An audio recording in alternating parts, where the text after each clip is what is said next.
महापरमहंसाय स्वादित चरण कमल चिन्ह मकरंदाय भक्तजन मानस निवासाय श्री रामचंद्राय नमः।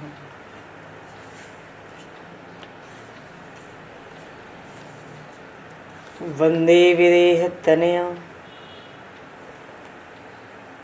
पदपुंडरीकं केशौरसौरभसमाहत योगिचेतं हन्तुं प्रतापमनिशं मुनिहंससेव्यं सन्मानशालिपरिपीत परागपुञ्जम्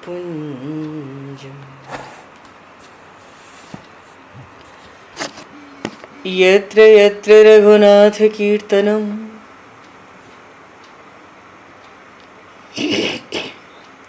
तत्र तत्र कृतमस्तकाञ्जलिं बाष्पवारि परिपूर्णलोचनं मारुतं नमत राक्षसान्तकं कुन्द इंदुसमदेह उमारमण करुणायन जाहि दीन परनेह करहु कृपा मर्दन मयन।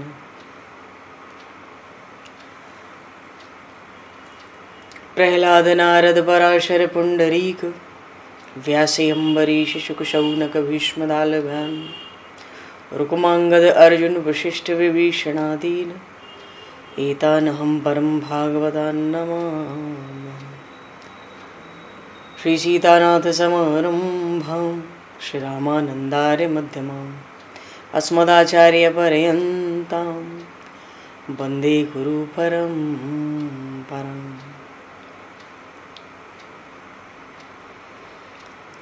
वर्णानामर्थ संज्ञानां रसानां छन्दसामपि मंगलानां च कर्तारो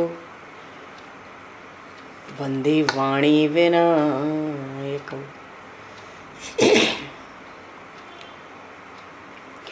नान्यास्पृहा रघुपते हृदये स्मदीये सत्यं वदामि च भवान् किलान्तरात्मा भक्तिं प्रयक्ष रघुपुङ्गवनर्वरां मे कामादिदोषरहितं कुरु मानसं च।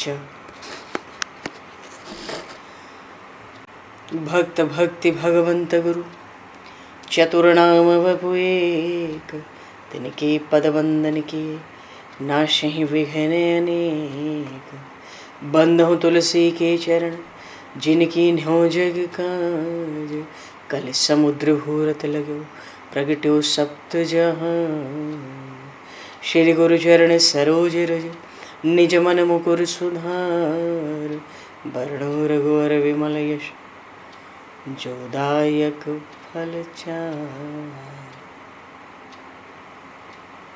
हरि शरण। श्री राम जय राम जय जय राम। श्री राम जय राम जय जय राम।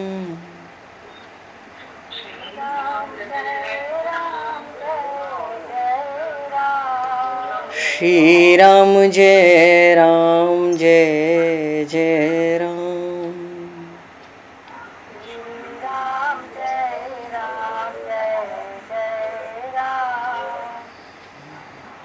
जय सिया राम जय जय हनुमान।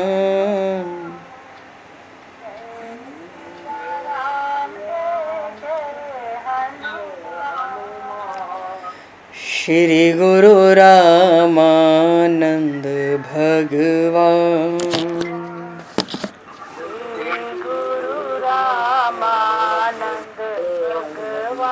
श्री गुरु रामानंद भगवान।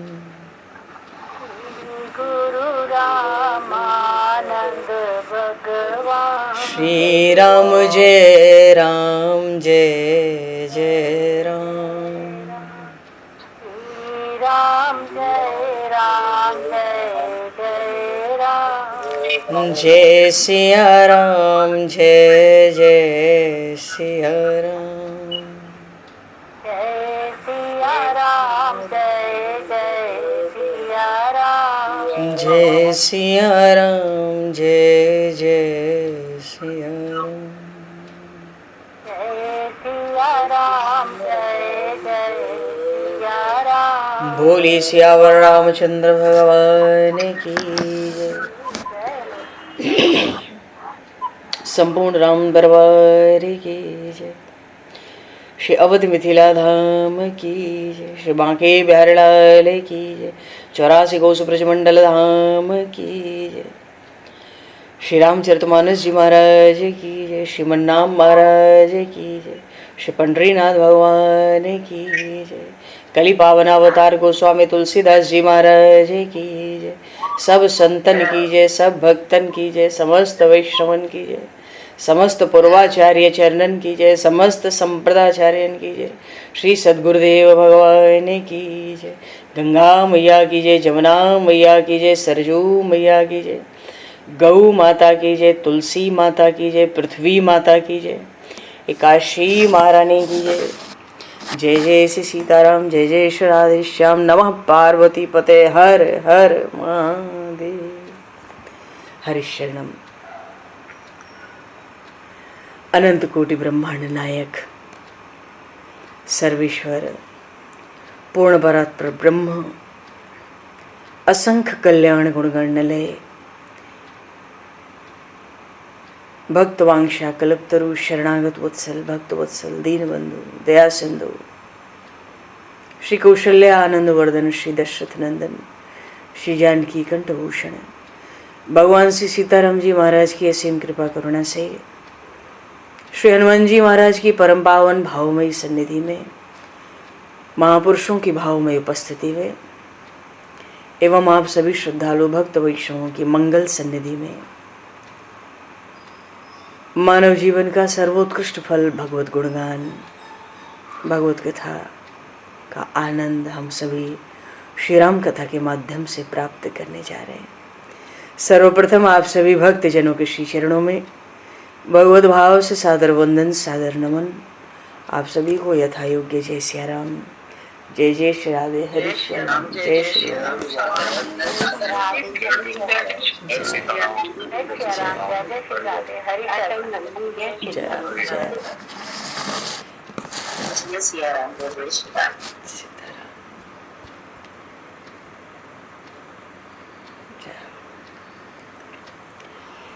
श्री रामचंद्र चरणों मनसा स्मरामि। श्री रामचंद्र चरणों वचसा गृणामि। श्री रामचंद्र चरणों शिरसा नमामि। श्री रामचंद्र चरणों शरणं प्रपद्ये। माता रामो मत्पता रामचंद्रः, स्वामी रामो मत्सखा रामचंद्रः, सर्वस्वं मे रामचंद्रो दयालुर, नान्यम जाने नैव जाने न जाने। मंगलम कौशलेन्द्रस्य महनीय गुणालये, चक्रवर्ती तनुजाय सार्वभौमाय मंगलम। रामं रामानुजं सीतां भरतं भरतानुजं, सुग्रीवं वायुसूनं च प्रणमामि पुनः पुनः। नमोस्तु रामाय स लक्ष्मणाय दिव्यै च तस्मै जनकात्मजाय। पूर्व प्रसंग में भगवान श्री राम ने अपने श्रीमुख से अवधवासियों को उपदेश दिया राम गीता के माध्यम से, और उसमें भगवान ने, हमने देखा उसमें भगवान ने भक्ति की महिमा, भक्ति का स्थान, प्रेम का स्थान सर्वोच्च रखा। अच्छा, इसके आगे जो प्रसंग है श्री रामचरितमानस में,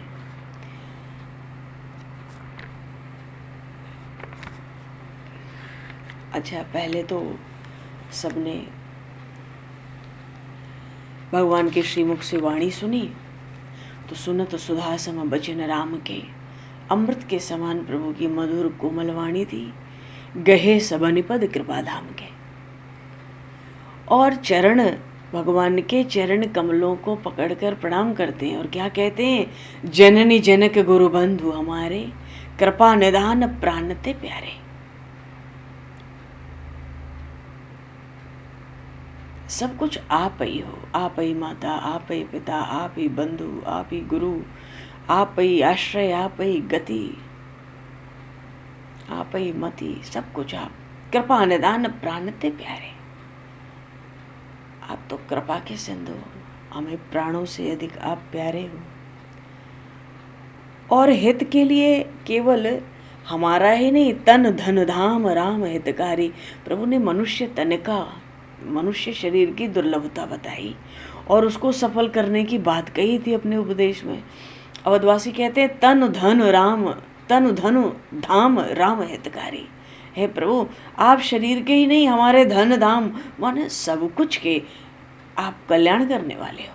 आप हमारे सबसे भारी बड़े हितैषी हो, शुभ चिंतक हो, कृपा करने वाले हो, बड़े दयामय, बड़े करुणामय।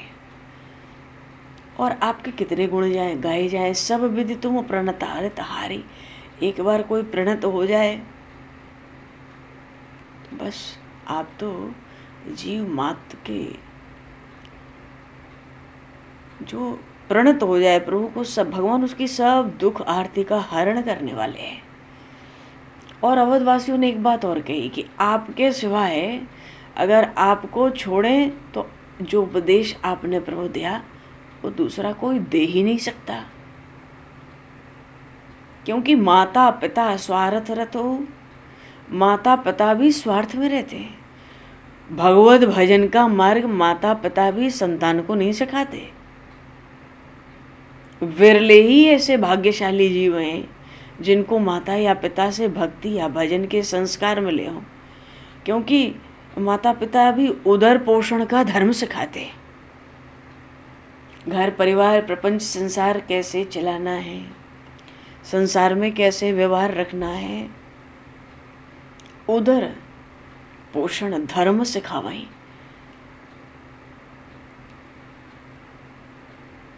कोई ऐसा नहीं है जो आपके जैसा ये परमार्थ का ऐसा उपदेश दे सके, क्योंकि स्वार्थ से रहित कर उपकार करने वाले तो दो ही हैं। हे तो रहित जग जुग उपकारी, तुम तुम्हारे सेवक सुरारी। हे तो रहित जग जुग उपकारी, हे तुम। निस्वार्थ यदि किसी का कोई उपकार कर सकता है तो वो आप या आपके भक्त है। तुम तुम्हारे सेवक, हे असुरारी, असुरों का, राक्षसों का नाश करने वाले प्रभु, आप या आपके सेवक ये ही जीव मात्र का उपकार करना चाहते हैं। क्योंकि जगत में तो एक ही रीत है, स्वार्थ मीत सकल जग माही। जगत का व्यवहार स्वार्थ से होता है।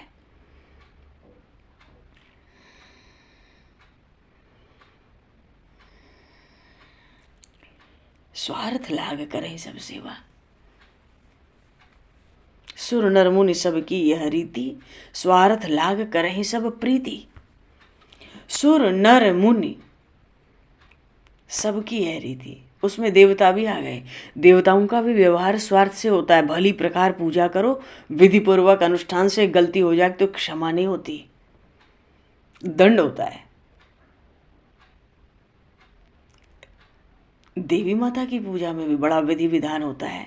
भूल चूक होने का दोष है, अपराध भी है, पर प्रभु की सेवा में कोई दोष अपराध है ही नहीं। भगवान तो मन के भाव को स्वीकार कर लेते हैं। अपराध की और दोष की और कभी दृष्टि नहीं जाती प्रभु की।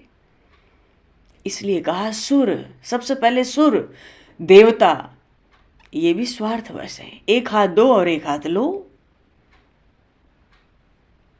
बेचारा रावण मर गया, कितना महान शिव भक्त था, शिव जी ने नहीं रोका। बेचारा वो हिरण्यकश्यप, इतना प्रतापी तो सृष्टि में कोई हुआ ही नहीं आज तक, मर गया। ब्रह्मा जी ने एक बार भी मना नहीं किया, प्रहलाद को कष्ट मत दे भाई। तो सुर नर मुनि, ऋषि मुनि हो या देवी देवता हो या मनुष्य हो, सब स्वार्थ का व्यवहार है।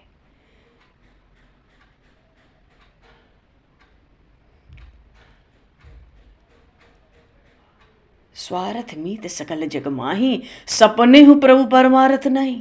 परमार्थ की बात, भगवत तत्व की बात, भगवत भजन की बात कोई नहीं सिखाता, कोई नहीं सुनाता, कोई नहीं बताता, और कोई करने लगे तो घर में कोई चाहता नहीं है। ऐसा ये स्वार्थ का संसार है।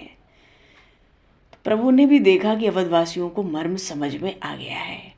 सबके बचन प्रेम रस साने, सुन रघुनाथ हृदय हर्षाने। प्रभु को हृदय में आनंद हुआ। आनंद होगा, कोई आचार्य हो, परमाचार्य हो, उपदेश दें शिष्य को, पिता पुत्र को उपदेश दे, तो वो अगर बहुत विवेक से समझकर स्वीकार करे तो गुरुदेव को, पिता को प्रसन्नता होती है। चलो, जो इतना उपदेश दिया सार्थक तो हुआ, इनको अच्छा तो लगा। सबके वचन प्रेम रस साने, सुन रघुनाथ हृदय हर्षाने। हृदय में प्रभु हर्षित हुए। अब राजाधिराज हैं, महाराजाधिराज, तो अब बाहर से हर्षित नहीं होंगे, क्योंकि उपदेश बहुत गंभीर था। तो हृदय हर्षाने, हृदय में प्रभु हर्षित हुए। और फिर तो एक एक करके सब आज्ञा ले लेके प्रभु को प्रणाम कर करके निज निज गृह गए आयुष पाई, अपने अपने घरों को गए। और घर गए तो परिवार के जो लोग राज दरबार में नहीं थे, बरनत प्रभु बत कही सुहाई। अपने घरों में बूढ़े बच्चे, स्त्री वृद्ध जो दरबार में उपस्थित नहीं हो सके थे, प्रभु का उपदेश सुनाने लगे सब। बरनत प्रभु बत कही सुहाई, निज निज गृह गए आयुष पाई। कितना आनंद हो रहा है अवध में। भगवान शिव माता पार्वती से कह रहे हैं, उमा अवधवासी नर नारी कृतार्थ रूप। ये तो स्वयं कृतार्थ है, इनको उपदेश दे के क्या कृतार्थ करना है। पर भगवान भी धर्म की मर्यादा रख रहे हैं। प्रभु मर्यादा पुरुषोत्तम है। इस समय राजाधिराज है, और राजाधिराज होने का जो ये एक कर्तव्य था प्रजा को उपदेश करना, प्रभु ने वो भी कर दिया। और वैसे तो प्रभु भगवान शिव कह रहे हैं, अवध की प्रजा क्या है, वो तो स्वयं ही कृतार्थ स्वरूप है। अरे जहां पूर्ण परात्पर ब्रह्म सच्चिदानंद भगवान स्वयं रघुनायक के रूप में महाराजाधिराज हों, उन अवधवासियों को उपदेश देकर कृतार्थ क्या करना है। ब्रह्म सच्चिदानंद घन रघुनायक जह भूप, उमा अवधवासी नर नारी कृतार्थ रूप। ये तो कृतार्थ है ही। तो बात ये हुई कि सबको प्रभु के उपदेश से बहुत आनंद हुआ। आगे के प्रसंग में महर्षि वशिष्ठ प्रभु श्री राम से एकांत में मिलने आए।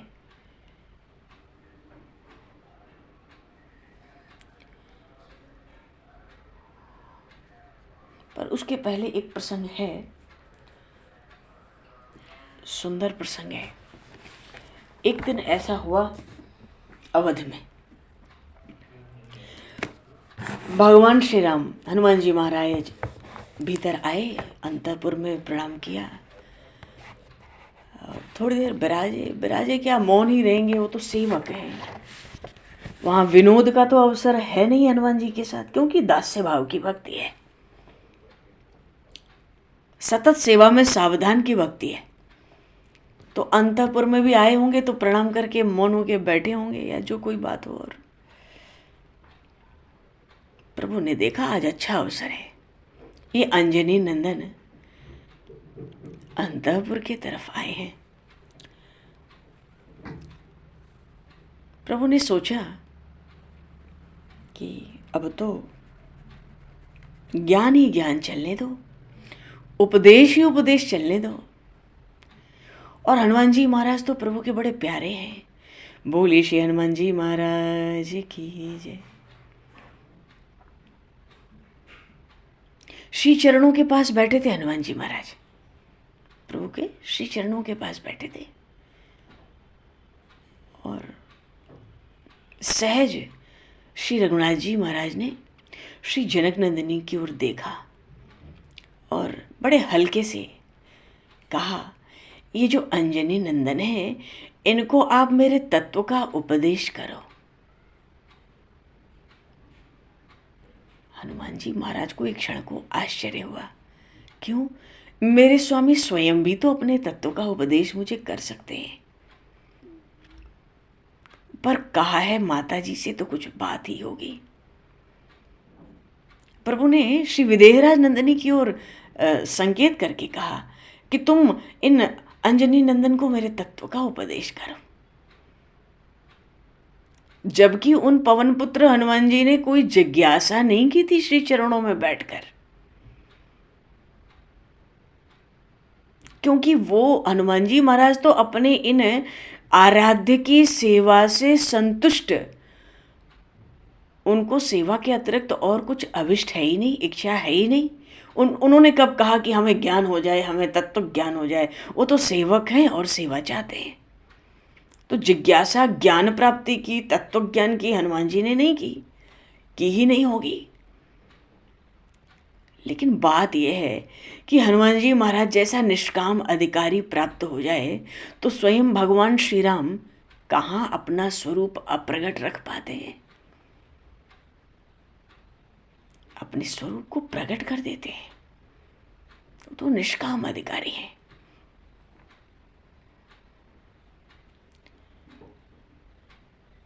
और भक्ति देवी का तो स्वभाव ही है, वे जहां स्वयं विराजमान होती हैं उनके दोनों पुत्र ज्ञान वैराग्य वहां स्वतः ही आ जाते हैं।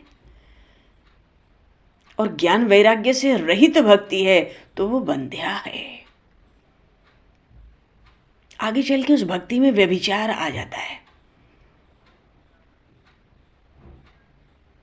पर संभव कैसे है? भगवान श्री राम में सच्चा अनुराग भी हो और संसार में, शरीर में आसक्ति भी बची रहे, ये संभव नहीं है। जब भगवान में प्रेम होता है, परमात्मा में प्रेम हुआ, इसका अर्थ है स्वतः जो पर वैराग्य जिसको कहते हैं ना, वो स्वतः पर वैराग्य को अपना प्रसाद बना देता है। भगवान का प्रेम, जिनमें भगवान का प्रेम होता है स्वरूप आवर्त नहीं रह सकता। कहने का भाव है जो भक्ति है, विरक्ति है या भगवत तत्व बोध है, एक साथ ही अंतर में प्रकट होता है।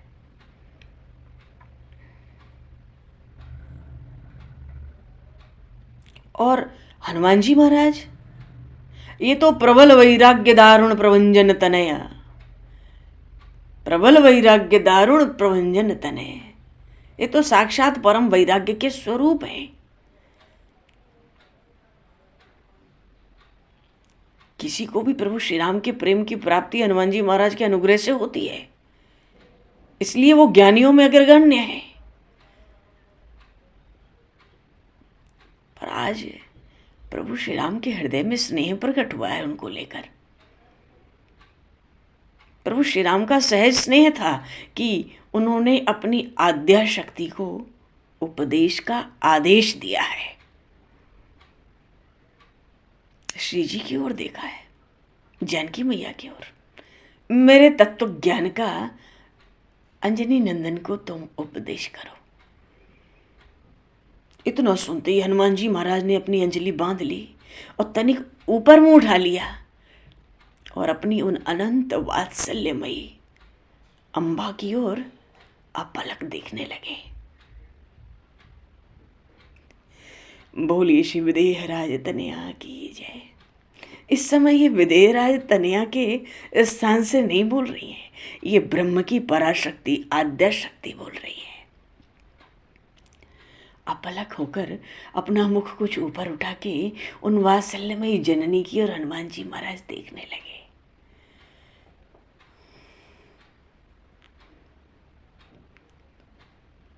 श्री सीता माता ने उपदेश आरंभ भी कहाँ से किया? वाणी भी लड़खड़ाती है, उच्चारण में भी लड़खड़ाती है, उस पर कोई बोले क्या? बोलना भी कहाँ से आरंभ किया?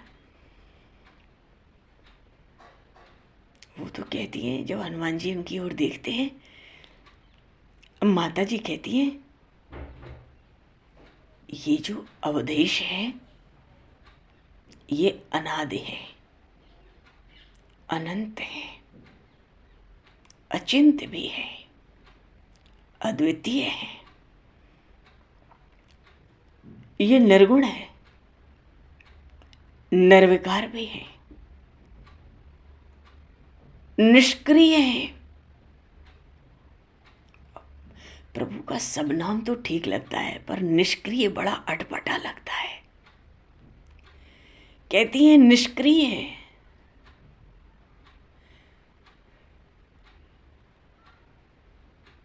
इनका वर्णन न तो वाणी से संभव है, न मन में ही आवे। मन बुद्धि इंद्रियों से अगोचर हैं, परे हैं। अब देखो, हनुमान जी महाराज सेवक हैं, प्रभु श्री राम स्वामी हैं, और तत्व ज्ञान का, तत्व का उपदेश दिया, तो सारे गुण जो अभी तक बताए सब निर्गुण ब्रह्म के।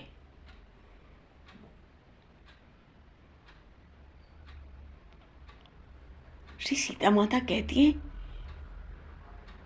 एक ही अटूट तत्व जो अखंड ब्रह्म कण कण में व्याप्त है, तो वो अटूट ही तो है, उसको कोई खंडित कर ही नहीं सकता, वो तो अखंड एक रस अद्वितीय है ही। माता जी कहती है, जब एक ही अटूट तत्व परिपूर्ण है, जब दो चीज है ही नहीं, कण कण में भेद नहीं है कहीं भी, तो फिर विकार कहाँ से आवे और क्रिया कैसे हो? तो निष्क्रिय तो हो गया, न उसमें विकार है न उसमें कोई क्रिया है। क्यों? एक ही तत्व अटूट है। और ये भी कहती है श्री विदेहराज तनिया कहती है, ये तो तुम समझ ही सकते हो। आज श्री जानकी माता की वाणी, अमृतमय वाणी, अखंड प्रवाहित हो रही थी। ये नहीं था कि किसी को समझाया जा रहा है, वाणी अखंड प्रवाहित हो रही थी।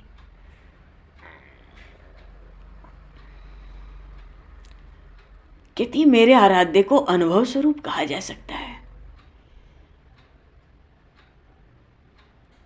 अब कोई कहे ये ज्ञान मात्र ही है मेरे आराध्य, चलो ठीक है, ये भी कहा जा सकता है, पर इनमें जो असत अज्ञान और कलेश है उसका तो लेश भी नहीं है।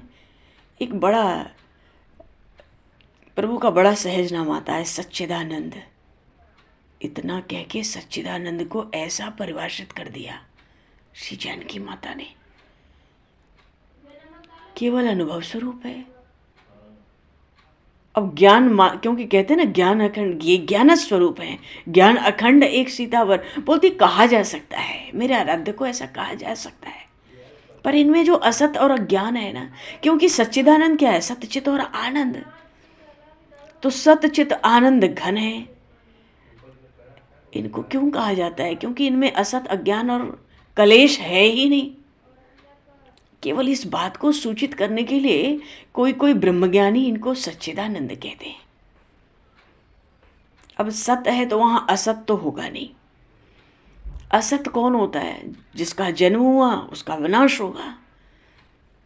जो सत्य है उसमें तो परिवर्तन होता ही नहीं, उसकी सत्ता अखंड है, वो कण कण में व्याप्त है, तो उसमें क्या परिवर्तन होना है? उसमें क्या क्रिया होनी है? उसमें क्या विकार होना है? और फिर अज्ञान का प्रवेश ही नहीं है, वो तो ज्ञान स्वरूप है। जो ज्ञान का स्वरूप ही है, मानो एक बड़ी भारी चट्टान हो, पत्थर हो, शिला हो, तो क्या एक सुई जा सकती है उसमें? एक सुई भी जाने की जगह है क्या? नहीं है। ऐसे ही उस परमात्मा में असत का, अज्ञान का, कलेश का लेश भी नहीं है। वो तो ठोस है, तभी तो वो आनंद स्वरूप है। और देखो तुम्हारे ये जो स्वामी है ना, ये तो न चलते हैं, न कुछ करते हैं, न खाते हैं, न सोते हैं, न किसी कर्म के करता है, न भोगता है।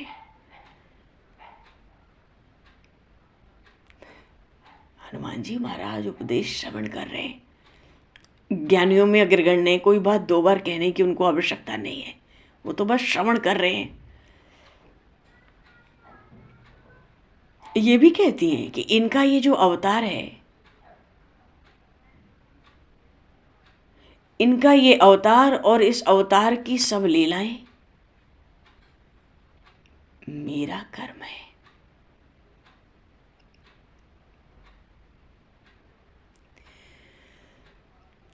क्योंकि क्रिया ही वही है।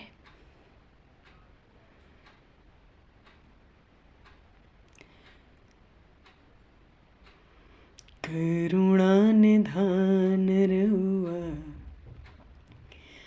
जगत के दाता है, करुणा निधान रहुआ जगत के दाता है।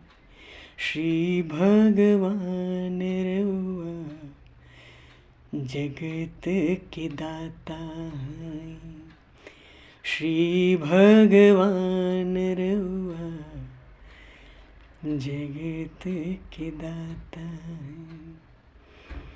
करुणा निधान रहुआ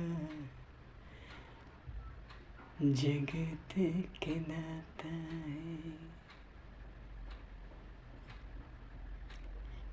100 करोड़ रामायण है, उसमें एक अद्भुत रामायण भी है। वो अद्भुत रामायण क्या है?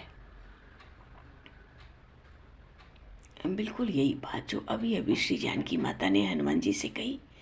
तुम्हारे स्वामी न चलते हैं, न कुछ करते हैं, न खाते हैं, न सोते हैं, न करता न भोगता। इस रामावतार में और इस अवतार की सब लीलाएं मेरे चरित्र हैं।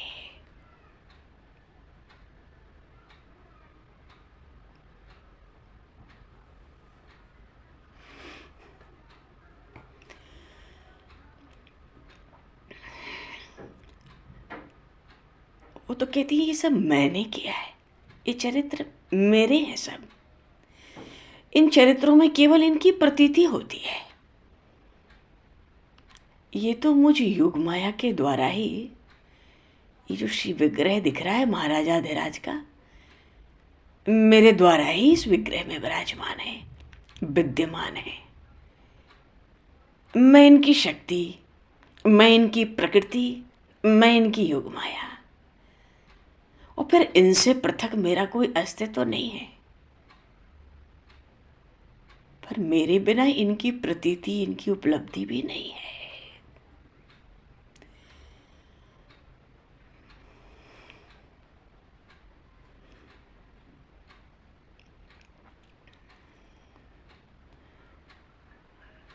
अद्भुत रामायण का उपदेश हो रहा है। 100 करोड़ रामायण में, बड़े गूढ़ रामायण में बात आई, मेरे बिना इनकी प्रतीति, इनकी उपलब्धि नहीं है। क्योंकि उस निर्गुण ब्रह्म को मेरे सहयोग से सगुण होना पड़ता है। इसलिए मैं इनसे नित्य ही अभिन्न हूं। 2 रूपों में देखने की मानो आवश्यकता भी नहीं है। अभिन्न तो हूं, पर ये मेरे शाश्वत अधिष्ठान आश्रय हैं। शाश्वत अधिष्ठान कहने का अर्थ ही है उस एक से ही सब कुछ सृष्टि में प्रकट हुआ, पर वो निष्क्रिय है। कैसी विलक्षण अद्भुत बात है। जिस एक से सब कुछ अनंत विश्व ब्रह्मांड में प्रकट हुआ, वो निष्क्रिय है।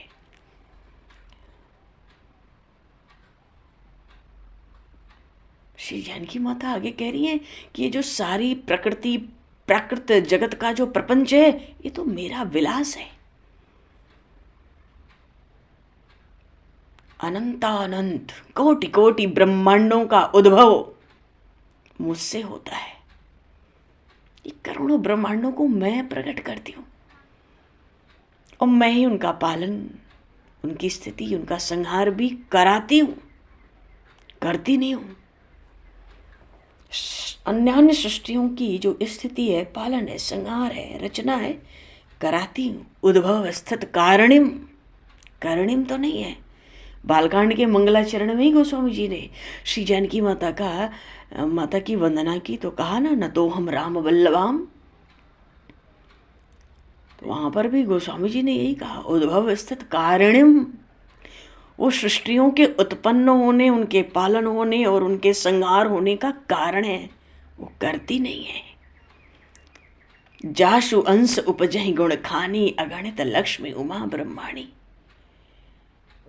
तो वो तो कराती है, करती नहीं है। उनको करने की आवश्यकता नहीं है।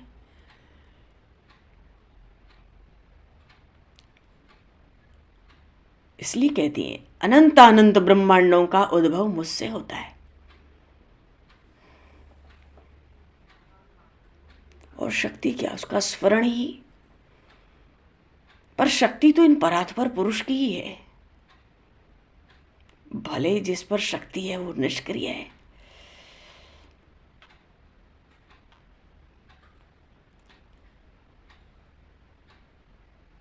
सतचित आनंद का तत्व भी इनके द्वारा आरोपित है। मनो भाव है कि जो सच्चिदानंद इनको कहते हैं, सतचित आनंद का तत्व जो इनमें है वो मेरा ही अंश है, मेरा ही दिया हुआ है।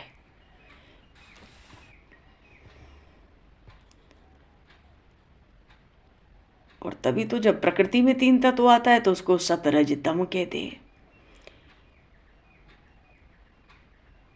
पर माता जी कहती है इनके प्रीति के अतिरिक्त मेरा कोई प्रयोजन नहीं है। मानो इतना विस्तार है, ऐसी प्रभुता है, ऐसी सत्ता है, पर किस लिए?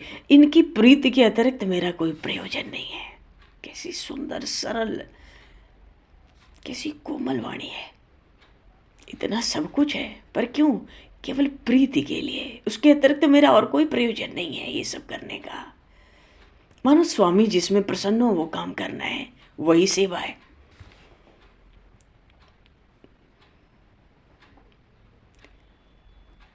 इतना सब कुछ श्री जानकी माता कहती है मेरी अपने लिए भी कोई सार्थकता नहीं है इन सब चीज़ों की। केवल प्रेम ही, इनका प्रेम ही प्रयोजन है। मैं तो केवल तब तक ही हूं जब तक ये मेरे आराध्य मेरी ओर देखते हैं।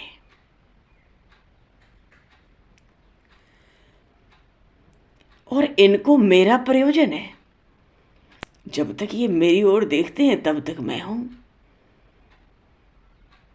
और जहां अस्वीकृति हुई कि अलग सत्ता में नहीं रहना है तो मैं एकात्म हो जाती हूं। फिर हम दो नहीं रहते, एक ही रहते, पर प्रकट होके मैं ही आती हूं। ये तो निष्क्रिय है। बिनु पग चले सुनहि बिनु काना। ज्ञान सुनकर ऐसा हृदय सरस नहीं हुआ। जब जानकी माता के प्रयोजन को सुना हनुमान जी महाराज ने, उनके नेत्रों में आंसू आ गए। हनुमान जी महाराज को स्मरण हो गया, हाँ, श्री रघुनाथ महाराज ने लंका में मेरी इन अम्बा को जब अस्वीकार किया था, इन्होंने अग्नि में प्रवेश करके अपना अस्तित्व समाप्त करना ही कल्याणकारी माना था। पर अग्निदेव के आदेश से श्री राघवेंद्र ने इनको स्वीकार किया। इसी से तो ये आज इस रूप में सम्मुख हैं। प्रभु ने देखा, वो तो अंतर्यामी है। हनुमान के भीतर क्या चल रहा है अभी प्रभु ने देखा। अब उन्होंने हनुमान जी पे अनुकंपा की। मानो प्रभु भी हनुमान जी को कुछ उपदेश करना चाहते हैं अभी, और अपने श्रीमुख की वाणी से भी। हनुमान जी पर देखा कि इनके अंदर बड़ा भाव हुआ और इनको लंका की बात याद आ गई। तो प्रभु कृपा करके अनुग्रह करके कहते हैं हनुमान जी से, हे पवन कुमार, ये जो जगत धात्री है ना, ये ही भक्ति है।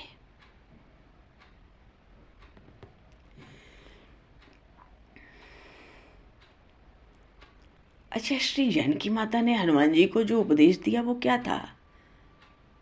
साध्य तत्व का स्वरूप स्पष्ट कर दिया। जिसके लिए साधन किए जाते हैं, जो साध्य होता है साधन से, उस साध्य का जो तत्व है, रहस्य है, उसका स्वरूप प्रकट किया ना श्री जानकी माता ने हनुमान जी महाराज के प्रति। और भगवान श्री राम, प्रभु क्या उपदेश देना चाहते हैं? साधन तत्व का।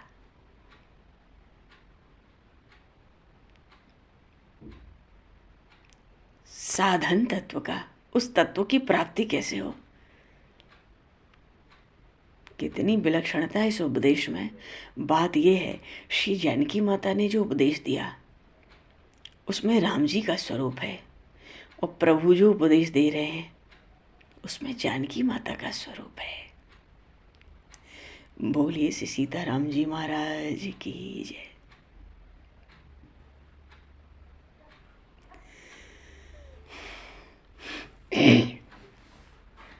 प्रभु साधन तत्व का उपदेश आरंभ कर रहे हैं। हनुमान, इनके आश्रय के बिना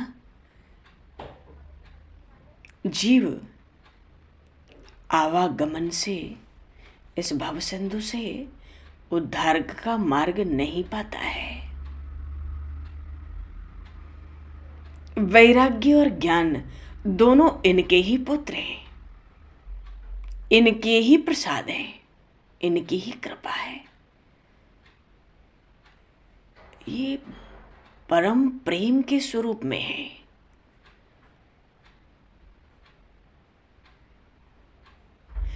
जो प्रेम सबके अंतःकरण में आता है, प्रकट होता है, ये वही परम प्रेम है।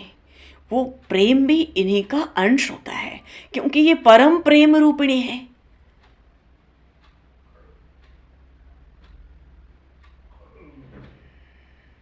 और ये प्रेम अगर अंतःकरण में ना आवे तो प्राणी का अंतःकरण पाप से हीन हो ही नहीं सकता, कल्मशहीन होगा ही नहीं। और ये जो प्रपंच दृश्यमान जगत है, और ये जो प्रकृति है 3 गुणों वाली, इन्हीं का विलास है।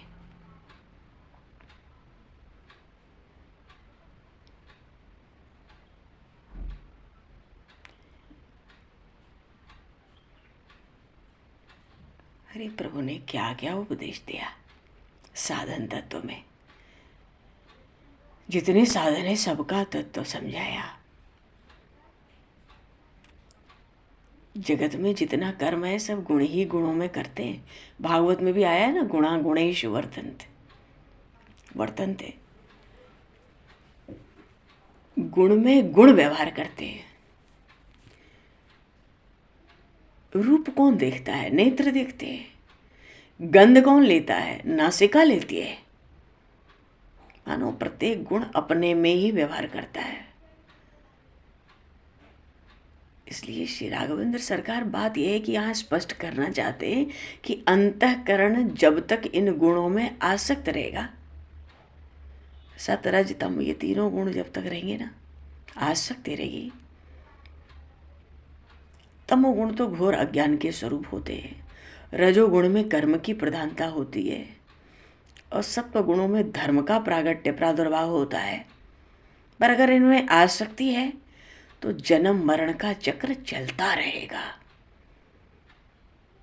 जो शरीरों की सृष्टि हुई 84 लाख योनियों में, या मनुष्य के शरीर की सृष्टि, जो शरीरों की सृष्टि हुई वो केवल गुणों के प्रति जो वासना थी उसके अनुसार ही तो हुई। जिसको जैसे गुणों में आसक्ति थी, वासना थी, उस गुण से प्रधान उसको शरीर मिल गया, सृष्टि बनी तो सृष्टि के आरंभ में मिल गया। अब वो बीज, वो जीव कहाँ नष्ट होता है? इसकी इस जन्म की वासना अगले जन्म में, उस अगले जन्म की वासना आगे, ऐसे तो चक्र चलता ही रहता है। पूरे जीवन में ही वासना का बीज बो देता है, जीव खुद बो देता है, फिर उसकी फसल अगले जन्म में तैयार हो जाती है। मानो गुणों के प्रति जो वासना है उसी से शरीर की सृष्टि है। जैसे हम स्वप्न देखते हैं, स्वप्न में एक दूसरी दुनिया की सृष्टि हो जाती है, वैसे ही वासना का संस्कार, जब जीव में कोई वासना रह जाती है अंतकाल तक, तो अगले जन्म की सृष्टि कर देता है। वैसे ही एक शरीर की समाप्ति के बाद दूसरे शरीर की भी सृष्टि कर लेता है। पर प्रकृति में तो 3 गुण हैं। तो ये जो जगत का प्रपंच है या उसकी हर एक जो क्रिया है, ये सब गुणों का खेल है। और प्रकृति का फिर तो ये विलास ही हुआ ना। जीव अपने को सब मानता है, पर वो प्रभु बता रहे हैं वो कहीं कुछ है ही नहीं। ये तो प्रकृति का विलास है, मानो इनका विलास है। इसलिए ये विलास नित्य है, अनादि है। कब से चल रहा है ये सृष्टि का खेलकूद प्रपंच पता नहीं, ये इसकी गणना कोई कर ही नहीं सकता। तो प्रकृति का ये विलास तो नित्य है, ऐसा कभी है ही नहीं, ऐसा कोई काल नहीं है मानो जब ये नहीं था प्रकृति का विलास। और अनादि है, अनादि कहने का भाव ही है कि कब से है इसकी भी गणना नहीं हो सकती। और अनंत है, कब तक ये विलास प्रकृति का होगा ये भी कहा नहीं जा सकता, उसकी गणना नहीं हो सकती। मानो प्रकृति की ये जो कर्म धारा है ये तो चल रही है, चलती रहेगी। और मनुष्य अपने कर्तव्य का अहंकार करके बंध जाता है। वो अपने को कर्ता, अपने कर्मों का मान लेता है। कर्ता मानता है तो वो कर्म अब शुभ हो चाहे अशुभ हो, उनके शुभ अशुभ फलों को अभी वो भोगता बन जाता है, भोगना पड़ता है। नहीं तो जीव मात्र स्वभाव से ही कर्मों में लिप्त नहीं है, वो तो अलग है, उसका कोई संबंध नहीं है। इसलिए हनुमान ये जो अनंत वात्सल्यमयी है, इनके अंक में ही इनके सब पुत्र सो रहे हैं। जीव मात्र शिव से लेके ब्रह्मा तक सब इन्हीं के शिशु हैं, और गोद में पड़े पड़े सब स्वप्न देख रहे हैं। जीव मात्र का जो सुख दुख है वो सब स्वप्न के समान है, क्योंकि जीव मात्र जो इनकी गोद में है वो तो आनंद स्वरूप है। क्योंकि जीव मात्र, कैसी बात कही है प्रभु ने, अद्भुत। जीव मात्र उस अनंत का अंश है, मानो अंश तो मेरा है। ममैवांशो जीव लोके जीव भूता सनातनः। अंश अनंत का अंश है, और ये जो स्नेहमयी है इनका शिशु है जीव मात्र।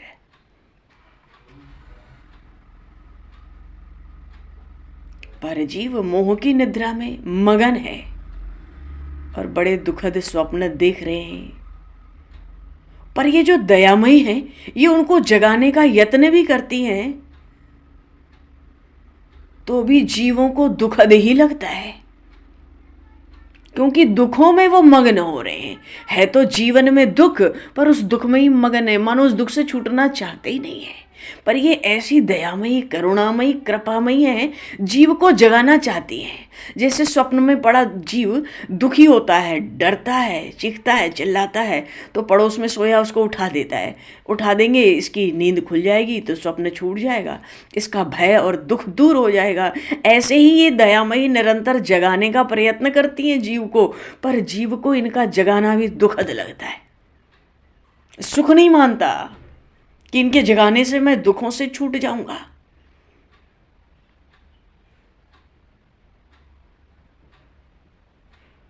लेकिन जो जागरण का बीज है, सब शिशुओं को सौंप रखा है,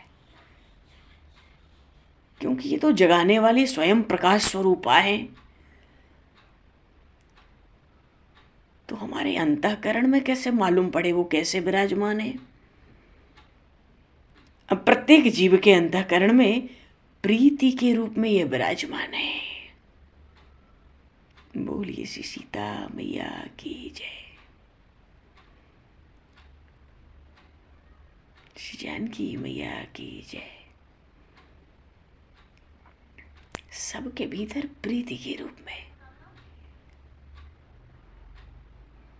पर क्या है, इनके निर्मल स्वरूप की पहचान नहीं है, इसलिए जगत के जीव जगत के पदार्थ और वस्तुओं में उन्हीं के प्रेम में मन को अटकाकर अत्यंत दीन और दुखी हो गए हैं। इसलिए प्रपंच का ये जो सारा बाहरी विस्तार दिखता है ना आंखों से, इनका ही स्वरूप है। यही क्रीड़ा कर रही है।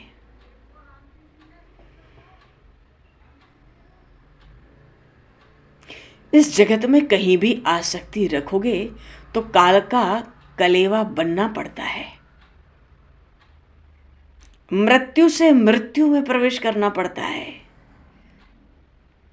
एक जन्म से दूसरे जन्म में भटकना उस जीव की नियति बन जाती है, स्वभाव बन जाता है, क्योंकि वो अपने दुखों से छुटकारा ही नहीं पाना चाहता।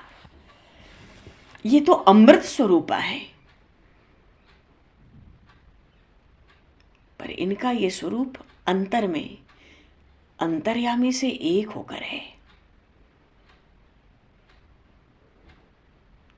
और उन ऋषिकेश की ओर जो प्राणी उन्मुख हैं, इन्हीं के द्वारा अमृत तत्व को पाते हैं।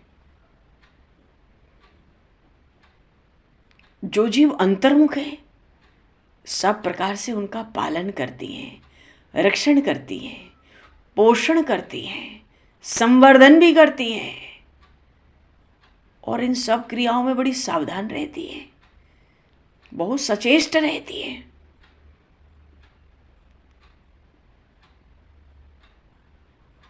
तो ये जो प्रेम स्वरूप है, जगतधात्री भक्ति स्वरूप, इनके ऊपर जो जीव आश्रित रहते हैं, उनको सबसे अभय प्राप्त हो जाता है।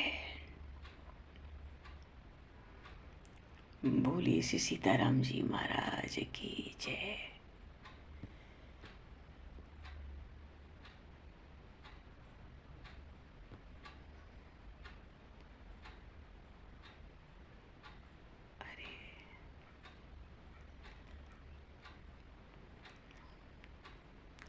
अपनत्व का संपूर्ण समर्पण इन्हीं भक्ति देवी की भव्य अनुकंपा के बिना संभव नहीं है। ये श्रद्धा स्वरूपिणी भी है। ये अंतःकरण को उज्जवल और विनम्र भी बनाती है। तभी हमारे मन की भूमि साधनों के लिए मनो उपजाऊ हो जाती है।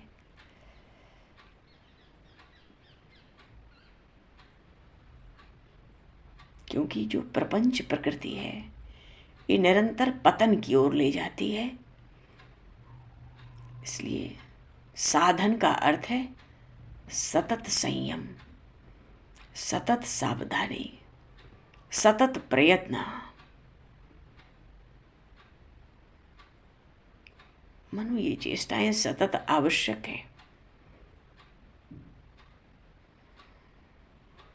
यदि प्राणी अपनी इन वात्सल्यमयी का आश्रय ले, भक्ति तो आनंद स्वरूप है। इनका आश्रय तो आरंभ से ही अभय, आनंद, और जो जीव को अविचल पद मिलता है ना, इनका आश्रय ही उस स्थिति को सुनिश्चित कर देता है। इनका आश्रय ही इन सब बातों का आश्वासन है। पर पवन कुमार, तुमको इस उपदेश की आवश्यकता नहीं थी, पर क्या कहूं, तुम हमारे आश्रितों के परम रक्षक हो,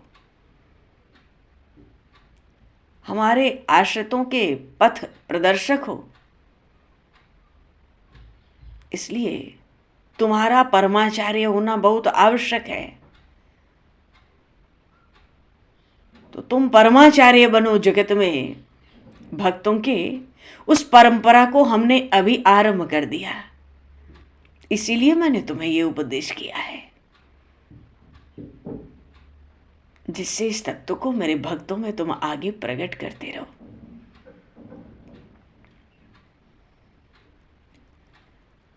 पीछे से तो प्रभु ने एक बात और कही, कहते हैं हमें बड़ी प्रसन्नता होगी यदि तुम तुम्हारी जो बुद्धि बिल्कुल निर्मल बुद्धि है, उसका मनन करके, जो तुमने उपदेश श्रवण किया है और उसको मनन करके, और तुमने क्या समझा है, क्या निष्कर्ष निकाला, अगर तुम सुनाओ हमें तो हमें बड़ी प्रसन्नता होगी। पर महाराज बोलिए श्री राघवेंद्र सरकार की जय। तो हनुमान जी महाराज ने तो जो निष्कर्ष सुनाया वो वहीं रहने दो। जो उन वात्सल्यमयी जननी ने सुनाया, जो प्रभु ने सुनाया, इसी का तो निष्कर्ष सुनाया होगा।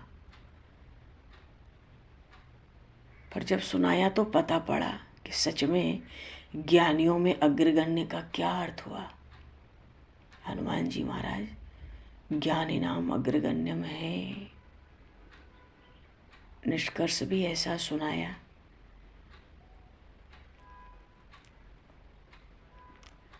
पर हम सब ने तो श्री जानकी माता प्रभु श्री राम के श्रीमुख से साधन तत्व और साध्य तत्व दोनों का उपदेश जो हनुमान जी को किया गया, उसका श्रवण कथन कर लिए। बोलिए श्री भक्त वत्सल भगवान की। जब हनुमान जी महाराज को सुनाने दो भाई, निष्कर्ष सुनाने दो। हनुमान जी महाराज ने क्या क्या सार सार लिया वो अब सुनावें अगले सत्संग तक। बोलिए सियावर रामचंद्र भगवान की जय। श्री हनुमान जी महाराज की जय। और भगवान समय को दृष्टिगत करते हुए थोड़ा गंभीर विषय था, बस प्रभु का नाम लेके वाणी को भी विराम दिया जाए।